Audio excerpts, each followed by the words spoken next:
अगर आप सोचते हैं कि हमारा खून सिर्फ चीन और पाकिस्तान जैसे मुद्दे पर ही खौलता है, तो फिर आपको हमारी भावनात्मक क्षमता का ठीक से अंदाजा नहीं है। हम तो वो कमाल के लोग हैं जो बंगले पर भी बवाल मचा देते हैं, और अगर बंगला सरकारी हुआ तो फिर क्या कहने। फिर तो ट्विटर पर जंग छिड़ जाएगी, सोशल मीडिया पर बंदूक और तोप लेकर हम एक दूसरे को हराने के लिए बड़ी शिद्दत से लग जाएंगे। नमस्कार, रोमिंग रिपोर्टर में आपका स्वागत है। कल यानी बुधवार शाम जब एक खबर आई कि कांग्रेस नेता प्रियंका गांधी वाड्रा को अपने दिल्ली में लोधी स्टेट स्थित सरकारी निवास को 1 अगस्त तक छोड़ने का आदेश हुआ है, तब से ही मामला इतना गर्म हो गया कि हम लोग कोरोना को छोड़ इस जरूरी मुद्दे पर जोरदार बहस करने लगे। मामला गंभीर रूप लेते हुए एक दूसरे के सिंहासन को गिराने तक पहुंच गया। इसलिए आज हम इस बात की पड़ताल करेंगे कि आखिर इन सरकारी बंगलों में ऐसा क्या होता है कि जब भी इसे खाली करने की बात होती है बवाल मच जाता है। इसलिए इस जरूरी मुद्दे पर बात करने से पहले जान लेते हैं अन्य खबरों को। जैसे 4 दिन में भारत में कोरोना के 1 लाख मामले सामने आए हैं। तो चलिए पहले एक नजर डालते हैं देश और दुनिया की हेडलाइंस पर।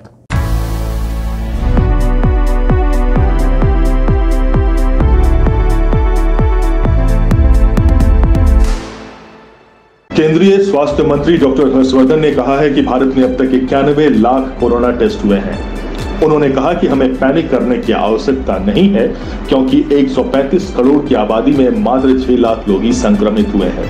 उनमें से 3,60,000 लोग ठीक होकर अपने घरों को जा चुके हैं। स्वास्थ्य मंत्री के अनुसार भारत में कोरोना से डेथ रेट विश्व में सबसे कम 2.94% है। भारत में अब निजी कंपनियां चला सकेंगी पैसेंजर ट्रेन। देश के 109 रूटों पर ट्रेन के संचालन के लिए निविदा मंगाई जाएगी। गुरुवार को मध्य प्रदेश में शिवराज सिंह चौहान कैबिनेट का विस्तार हुआ। 28 मंत्रियों ने पद और गोपनीयता की शपथ ली। गुरुवार को भारत में पहला प्लाज्मा बैंक शुरू हुआ। कोरोना के इलाज में प्लाज्मा थेरेपी कारगर साबित हो रही है। असम में बाढ़ की स्थिति लगातार बिगड़ते जा रही है। राज्य के कुल 23 जिलों में 15 लाख लोग प्रभावित हुए हैं। भारत चीन के सेना स्तर की तीसरे दौर की वार्ता का कोई नतीजा नहीं निकला है। खबरों के अनुसार बातचीत आगे भी जारी रहेगी। बुधवार शाम कांग्रेस महासचिव प्रियंका गांधी वाड्रा को उनके दिल्ली के लोधी स्टेट वाला सरकारी बंगला खाली करने को कहा गया। बंगला खाली करने के लिए उन्हें 1 अगस्त तक का वक्त दिया गया है। प्रियंका गांधी को भेजे गए पत्र में कहा गया है कि तय वक्त के बाद भी बंगले में रहने पर किराया या जुर्माना देना होगा। कांग्रेस नेता को भेजी गई चिट्ठी में यह कहा गया है कि गृह मंत्रालय के एसपीजी प्रोटेक्शन हटाने के बाद आपको जेड प्लस सिक्योरिटी कवर हटा दिया गया है, जिसमें सुरक्षा आधार पर सरकारी बंगला के आवंटन या रिटेंशन का प्रावधान नहीं है। इसलिए लोधी स्टेट का हाउस नंबर 35 का अलॉटमेंट रद्द किया जाता है। आपको 1 महीने का वक्त दिया जा रहा है। असल में पिछले साल नवंबर में सरकार ने गांधी परिवार का एसपीजी सिक्योरिटी कवर हटा लिया था। अब कांग्रेस अध्यक्ष सोनिया गांधी, राहुल गांधी और प्रियंका गांधी की सुरक्षा जेड प्लस कैटेगरी की कर दी गई है। सरकार ने पूर्व प्रधानमंत्री मनमोहन सिंह का भी एसपीजी कवर वापस ले लिया। प्रियंका गांधी के नाम बंगला खाली करने का आदेश सामने आते ही सोशल मीडिया पर जैसे बवाल मच गई। फिर तो इस मुद्दे पर तर्क वितर्क और यहां तक कि कुतर्क भी तेजी से ट्रेंड्स करने लगी। कुछ ही देर में ट्विटर पर प्रियंका गांधी पॉलिटिक्स में टॉप पर ट्रेंड करने लगी। कई कांग्रेस समर्थक ट्विटर यूजर्स ने कहा कि केंद्र मनमानी कर रही है। कई यूजर्स ने इस कदम की तारीफ की और कहा कि चूंकि प्रियंका न तो सांसद हैं न ही जनप्रतिनिधि, इसलिए उन्हें सरकारी बंगला अलॉट नहीं होगा या नहीं होना चाहिए। मामला और भड़का जब आचार्य प्रमोद के ट्विटर हैंडल से सिंहासन छीनने तक की बात निकल कर आ गई। खैर, ये तो घटनाक्रम थी। अब वो बात जिसे आज हम समझने का प्रयास करेंगे कि आखिर इन सरकारी बंगलों में ऐसी कौन सी बात होती है जिसकी वजह से जब भी इन्हें खाली करवाए जाने का आदेश होता है या बहस विवाद और राजनीति का मुद्दा बन जाता है। कुछ तो बात होती होगी इन सरकारी बंगलों में, क्योंकि जिस देश में लाखों लोग बेघर हैं, जहां लाखों लोगों के पास सर ढकने के लिए एक छोटी सी छत भी नहीं है, वहां उन्हें घर दिलाने की मुहिम चलाने के बजाय देशवासी बंगला बचाने पर पूरा बल लगा देते हैं। खैर, जब बात हो ही रही है तो थोड़ी बात बंगले पर और कर लेते हैं। बंगला आज से नहीं, सैकड़ों सालों से सुर्खियों में रहा है, ट्रेंडिंग करता रहा है। यहां तक कि 1937 में एक फिल्म बनी थी द प्रेसिडेंट, और उस फिल्म का एक गाना एक बंगला बने न्यारा, जिसे मशहूर गायक के.एल. सहगल ने गाया था, सुपर हिट हुआ था। यानी कि बंगले के प्रति हमारा लगाव सदियों से रहा है। पर सवाल यह नहीं है, मुद्दा एक और है, और बहस उस पर भी होनी चाहिए कि जिस देश में तकरीबन 20 लाख से ज्यादा लोगों के पास सर छुपाने के लिए एक छत नहीं है, वहां सिर्फ सरकारी बंगले के पीछे राजनीतिज्ञों, बड़े बड़े बाबुओं और बड़े लोगों को कांटा क्यों लगता है। जिस देश का मिडिल क्लास एक घर बनाने के लिए पूरी उम्र खटता है, ईएमआई और होम लोन का सूद भरते भरते उसकी सारी उम्र गुजर जाती है, वहां बवाल सिर्फ सरकारी बंगलों पर ही क्यों होता है। फिल्म घरौंदा का यह गीत, दो दीवाने शहर में रात में और दोपहर में आबोदाना ढूंढते हैं, आशियाना ढूंढते हैं, मिडिल क्लास की घर पाने की इस जद्दोजहद को बखूबी बयां करता है। असल में हमारे पास एक दूसरे को जज करने के लिए दो चीज होती है, एक ड्रेस और दूसरा एड्रेस। इसलिए हम भारतवासियों को घर नहीं, एड्रेस चाहिए होता है, पता चाहिए होता है, और इसलिए बंगला ट्रेंडिंग में आ जाता है। जहां तक सरकारी बंगला मिलने की बात है, भारत में सरकारी आवास उन्हें ही मिलता है जो किसी सरकारी पद पर कार्यरत होते हैं, चाहे वह नेता हो, चाहे वह किसी विभाग के अधिकारी। इन सरकारी घरों को बनाने और देखरेख करने की जिम्मेदारी पीडब्ल्यूडी और सीपीडब्ल्यूडी की होती है, जिसका खर्चा सरकार के खातों से जाता है, यानी कि हमारे टैक्स के पैसों से।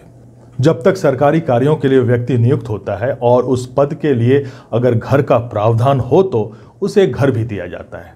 पद मुक्त होने के बाद थोड़ी अवधि के बाद उसे घर खाली करने को भी कहा जाता है। ये सामान्य प्रक्रिया है। पर कई बार जब नेताओं और सरकारी अधिकारियों को जब घर खाली करने की बात कही जाती है, तब ऐसी कई खबरें आई हैं कि वह घर छोड़ने से मना करते हैं, और फिर मुद्दा विवादों में आकर अखबारों की हेडलाइंस बन जाता है। पर हम सरकारी घर या बंगला छोड़ते क्यों नहीं हैं? असल में सरकारी घर या सरकारी बंगला भारत में स्टेटस सिंबल बन गया है। सरकारी घर या बंगला शहर के किसी खास जगह पर बनाया जाता था और अभी भी है। पहले शहरों में सिविल लाइंस होते थे, जहां पर सरकारी महकमे से जुड़े और सरकारी कर्मचारी रहा करते थे। वहीं पर नेताओं और मंत्रियों का भी घर होता था, और फिर उस कॉलोनी को, उस एरिया को, उस सड़क को उसी नज़र से देखा जाता था। उस एड्रेस की एक अलग ही पहचान होती थी, और आज भी होती है, और आज भी है। इसलिए ल्यूटियंस दिल्ली से अलग होना थोड़ा मुश्किल मालूम पड़ता है, और हमारी और आपकी भी मानसिकता को थोड़ा सा टटोल कर देखते हैं। हमें कॉलोनी बोलने से अच्छा पॉस कॉलोनी बोलना अच्छा लगता है। दूसरा एक और कारण लगता है कि हमारे राजनेता और पॉलिटिकल पार्टी सरकारी घरों को उनके दबदबे से जोड़कर देखते हैं। अगर उन्हें खाली करवाने के लिए कह दिया गया तो उन्हें ऐसा लगता है कि उनके वर्चस्व पर हमला हो गया। पर ऐसा हर मामलों में नहीं होता है। भारत में ऐसे कई राजनेता, सरकारी ऑफिसर हुए हैं जो पद छोड़ते ही सरकारी घर भी खाली कर देते हैं। एक बात और, इन सरकारी बंगलों या घरों का किराया बहुत कम होता है, और इसलिए वे एड्रेस के साथ साथ कम पैसे में जब बड़े बड़े शहरों में रहने की सुविधा मिले तो कौन घर छोड़ना चाहेगा। खबरों के अनुसार दिल्ली में जहां 8,000 रुपये में 2 बेडरूम फ्लैट किराए पर नहीं मिलती, एक मिडिल क्लास की आधी सैलरी किराए में चली जाती है, वहीं सरकारी बंगला with garden and other facility अगर 8,000 रुपये में मिल जाती है तो खाली करना घर थोड़ा मुश्किल तो होगा ही ना। और एक्सपर्ट्स सरकारी आवासों को खाली नहीं करने की वजहों में इस वजह को एक बहुत ही बड़ा कारण मानते हैं। इसलिए कई बार तो सरकारी घरों और बंगलों पर से मंत्रियों, नेताओं और अधिकारियों के अवैध कब्जे से मुक्त कराने के लिए सरकारों या विभागों को कोर्ट तक जाना पड़ा है।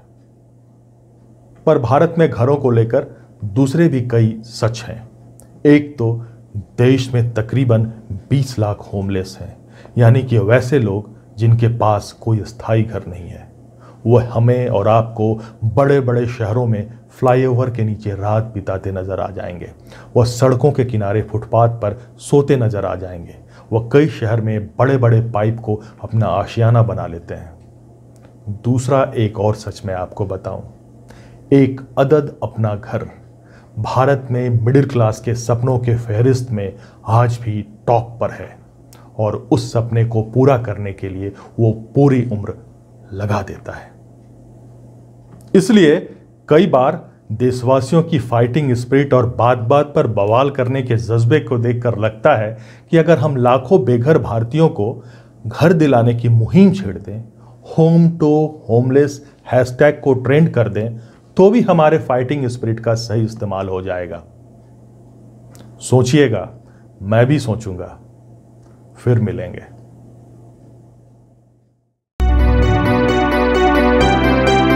कहते हैं जिंदगी चलने का नाम है, और इसे समझने के लिए चलना पड़ता है।